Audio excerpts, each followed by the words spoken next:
Welcome to the Moultrie Mobile Feed Hub installation video. In this video, we will guide you through a step-by-step process of installing the feed hub for your Wildgame Innovations feeder. Follow these installation steps for the Wildgame Innovations 6-volt plastic power control unit.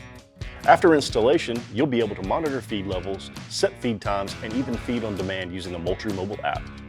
Before you start, review your quick start guide to make sure you have all the components and tools you'll need. Let's get started. First, let's install the feed level detector. This is what measures your remaining feed inside the hopper. You'll need the feed level detector, cleaning wipe, and 4 AA batteries. First, you'll install the 4 AA batteries into the feed level detector.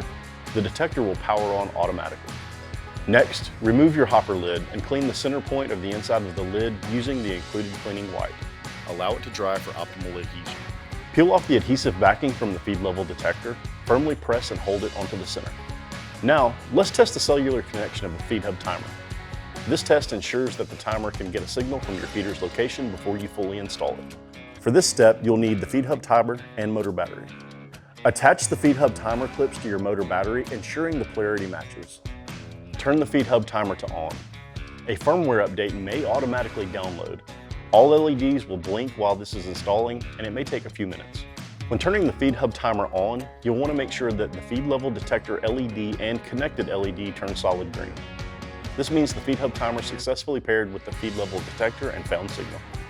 If you're not connecting, try turning the feed hub timer off and then on again, or you may need to move to test in an area with better signal. Once you've successfully checked the connection, turn the feed hub timer off and detach it from the motor battery. After you've verified that the feed hub timer will connect, it's time to install. For this step, you'll need the feed hub timer, motor battery, multi-tool, 2-pin connector, wire nuts, and Phillips head screwdriver number 2, 4 inches in length. Start by opening the door on the feeder kit. Use the screwdriver to detach the original timer. Pull the original timer away from the feeder kit, exposing the back of the timer and the motor wires. Disconnect the white and the blue leads connected to the motor. Use the multi-tool to cut both wires connected to the motor no more than 1 inch from the original timer. Set the original timer aside. Use the multi-tool to strip back the insulation by at least 1/4 inch, exposing the ends of the motor wires. To strip the insulation, select the appropriate gauge and firmly grasp the wire with the multi-tool. Rotate the tool and then pull until the wire is stripped. Use the wire nuts to connect the hot and ground wires from the motor to the 2-pin connector. Connect the motor leads back to the motor.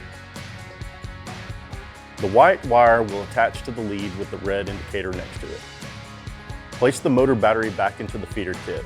Connect the 2-pin connector leading from the motor to the feed hub timer. Connect the feed hub timer to power by attaching the red to the positive terminal and the black to the negative terminal on the motor battery. After placing the timer in the housing, attach the feed hub timer clips to your motor battery, ensuring the polarity matches. Turn the feed hub timer on. Before filling the hopper with feed, let's run a test to ensure the feed hub timer installation was successful. To start the test, press the test button on the feed hub timer. You'll see the feed level detector light flash green, meaning you have 8 seconds until the feeder goes off. Once you've confirmed that the feeder went off, fill your hopper with feed and run a final test.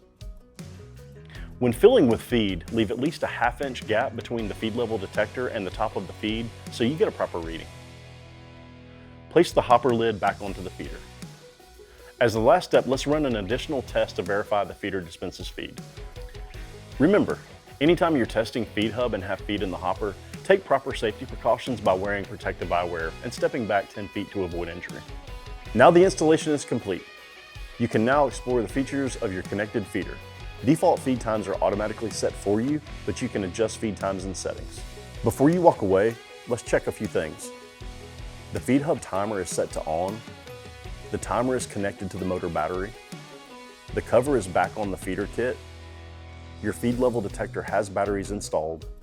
Your hopper lid is secure. And you can see battery and feed levels in the Moultrie Mobile app.